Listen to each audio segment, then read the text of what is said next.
SPLDP dan juga judul esai SPLDP dalam dunia nyata, matematika di balik keputusan bisnis. Nah, mengapa sih saya ingin mengambil materi dan juga judul esai?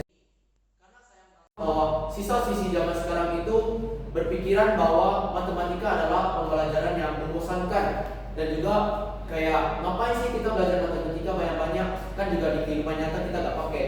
Nah, padahal sebenarnya banyak sekali materi dalam pembelajaran matematika yang dapat kita manfaatkan dalam kehidupan nyata. Nah, contohnya adalah materi yang saya ambil ini, yaitu SPLDP, di mana SPLDP membantu kita untuk mengambil keputusan yang paling tepat melalui perhitungan matematika dari pilihan-pilihan yang ada. Nah, untuk memahami lebih lanjut, maka saya akan menjelaskan apa itu SPLDP dan apa sih fungsi nyatanya dalam kehidupan kita. Nah, SPLDP atau sistem persamaan linear dua variabel adalah salah satu materi matematika yang menjelaskan hubungan antara dua variabel yang dinyatakan dalam dua persamaan linear. Persamaan linear adalah persamaan yang di dalamnya terdapat variabel dan juga akan membentuk garis lurus jika digrafikan. Nah, untuk persamaan umumnya dapat kita lihat yaitu AX tambah BY sama dengan C dan juga DX tambah EY sama dengan F, di mana X dan Y adalah variabelnya, AC dan DE adalah koefisien dan C dan F adalah konstantanya.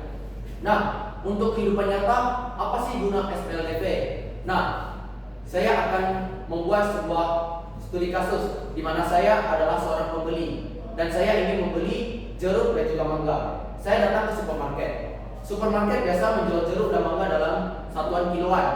Nah, namun saya melihat ada dua buah bandel, di mana bandel A menjual 3 kilo jeruk dan 2 kilo mangga dengan harga 8.000, dan juga ada bandel B yang menjual 2 kilo jeruk dengan 1 kilo mangga dengan harga 5.000. Nah, dari bandel A dan bandel B, saya dapat menentukan harga satuan dari jeruk dan juga mangga. Melalui perhitungan yang matematis, saya dapat memilih apakah saya ingin membeli kiloan, membeli bandel A, atau membeli bandel B.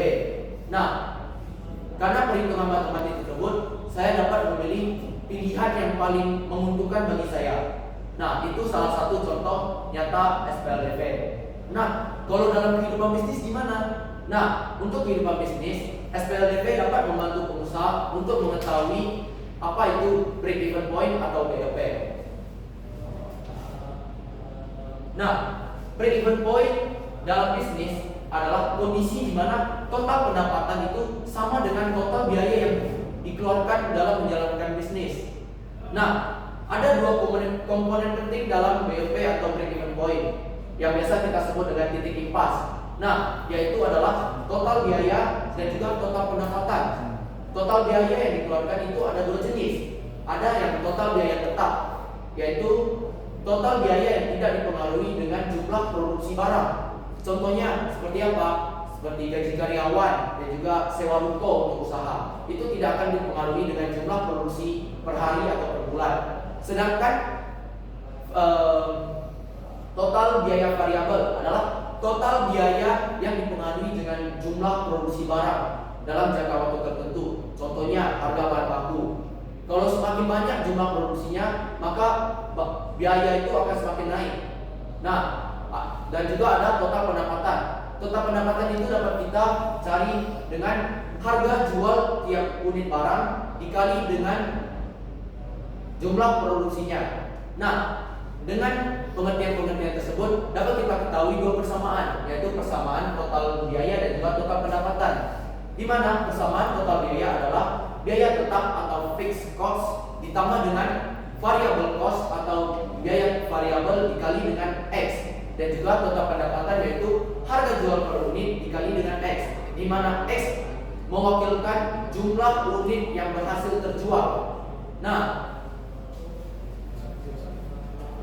untuk mengetahuinya lebih lanjut, maka kita harus melihat contoh nyata dalam bisnisnya. Nah, di sini saya membuat sebuah kasus di mana kita menjalankan sebuah usaha asrajut. Nah, di sini dapat kita ketahui total biayanya adalah 5 juta, yaitu biaya tetap yang sudah termasuk biaya sewa dan juga gaji karyawan. dan juga ada 40.000 biaya variabel, di mana 40.000 merupakan harga bahan baku tiap unit barangnya. Maka persamaan total biaya yang dapat kita ketahui adalah 5 juta ditambah 40.000 X. Lalu di sini ada total pendapatan, di mana kita menetapkan harga jual tiap produk yang terjual adalah 100.000. Maka persamaannya adalah 100.000 dikali dengan X, di mana X mewakilkan jumlah barang yang berhasil terjual. Oke. Nah, untuk mencari BOP atau titik impasnya, karena kita ketahui adalah BOP adalah kondisi ketika pendapatan dan juga total pengeluaran adalah sama, maka persamaannya menjadi 5 juta ditambah 40.000 X sama dengan 100.000 X. Nah, kita akan mencari X untuk mengetahui jumlah produk yang harus terjual untuk mencapai titik impas atau BOP. Nah, untuk menyelesaikannya, maka kita akan mengurangi dengan variabel yang sama terlebih dahulu, baru kita bagikan. Maka hasil akhirnya adalah 83,3 atau kita bulatkan menjadi 84 agar kita tidak mengalami kerugian. Nah, maka pengusaha harus menjual lebih dari 83 produk untuk mencapai titik impas atau mengalami keuntungan yang sedikit. Nah, untuk mengetahui lebih lanjut, maka kita dapat memanfaatkan website matematika, yaitu adalah GeoGebra. Bagaimana kita memanfaatkan GeoGebra untuk mencari titik BOP?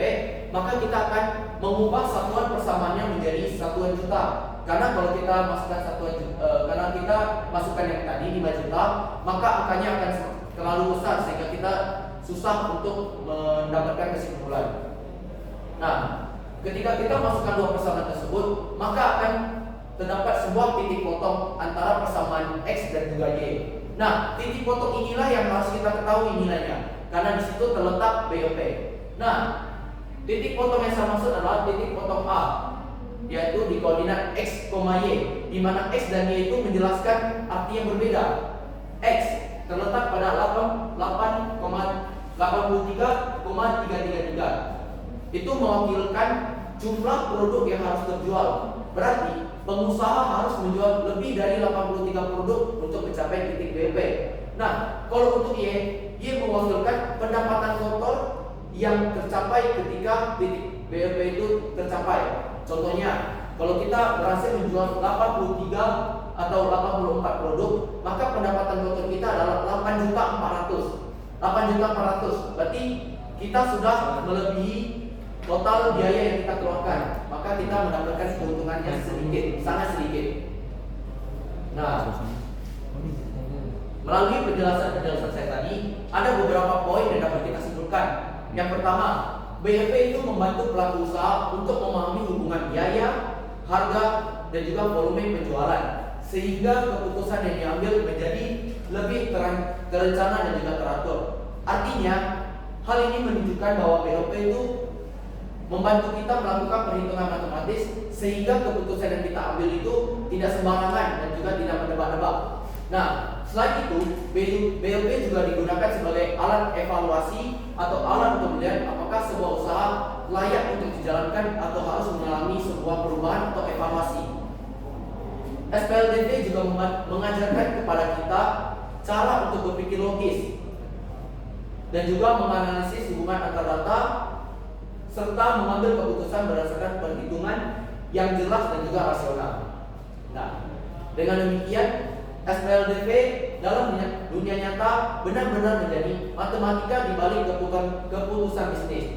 Setiap keputusan yang diambil oleh pengusaha, mulai dari produksi, harga, dan juga rencana, itu dapat dibantu dengan konsep SPLDV agar keputusan yang diambil tidak semena-mena dan juga lebih efektif, efisien, dan juga terencana.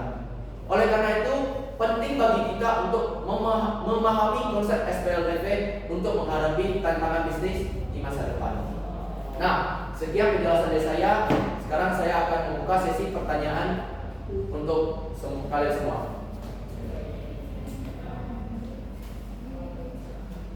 Perkenalkan, nama saya Dari. Izinkan saya untuk bertanya mengenai presentasi kamu. Saya ingin bertanya, menurut kamu bagaimana BOP ini menjadi alat untuk evaluasi bisnis? Oke. di sini saya sudah salah satu poin kesimpulan saya adalah BLP menjadi alat evaluasi. Apa sih maksudnya itu? Nah, contohnya dari usaha tadi, usaha tas kajel. Contohnya saja, dalam jangka waktu per hari, ternyata total biayanya itu lebih besar daripada total pendapatan. Artinya sebuah usaha mengalami kerugian.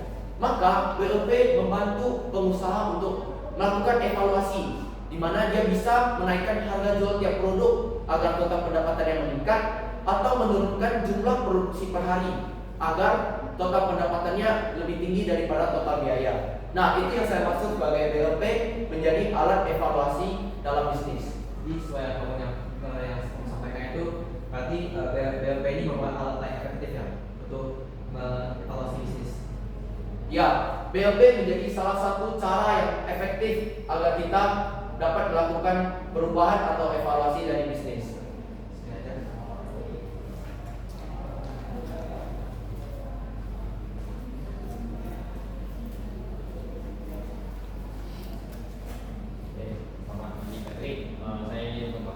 Saya ingin bertanya mengenai presentasi Anda. Jadi saya ingin bertanya nih, jika misal seandainya bisnis saya itu ingin mengubah biaya produksi atau harga jualnya itu, bagaimana misal pengaruhnya terhadap break-even point yang kamu sampaikan itu? Oke, contoh, ketika kamu menjalankan sebuah usaha nih, terus kamu ingin menentukan biaya produksi dan juga apa tadi satu biaya harga jual. Nah, jika biaya produksi kamu itu kamu turunkan dan harga jual kamu tingkatkan, maka produk yang harus terjual dalam jangka waktu tertentu itu menjadi lebih sedikit. Maka contoh, kamu per hari menjual 40 produk, itu sudah mencapai titik BLP. Namun jika kamu menurunkan harga produk produksi dan juga meningkatkan harga jual, maka bisa saja per hari itu kamu cuma butuh menjual 20 produk untuk mencapai titik BLP. Nah, berarti kesimpulannya, kalau kita meningkatkan harga jual dan juga menurunkan harga produksi, maka produksi barang dalam jangka waktu tertentu itu menjadi lebih sedikit untuk mencapai titik BLP. Oh, oke. Jadi kalau misal itu berjalan di arah sebaliknya itu juga begitu, nanti BLP-nya jadi lebih naik, lebih banyak itu. Ya, kalau kamu harga jualnya kamu turunkan, tapi harga produksi tiap barangnya kamu tingkatkan, maka barang yang harus terjual itu harus lebih banyak. Jadi target penjualan kamu itu harus lebih tinggi, jadi lebih susah. Maka dalam menjalankan sebuah bisnis, lebih baik menurunkan biaya produksi dan juga meningkatkan harga jual barang agar kamu lebih cepat mendapatkan untung.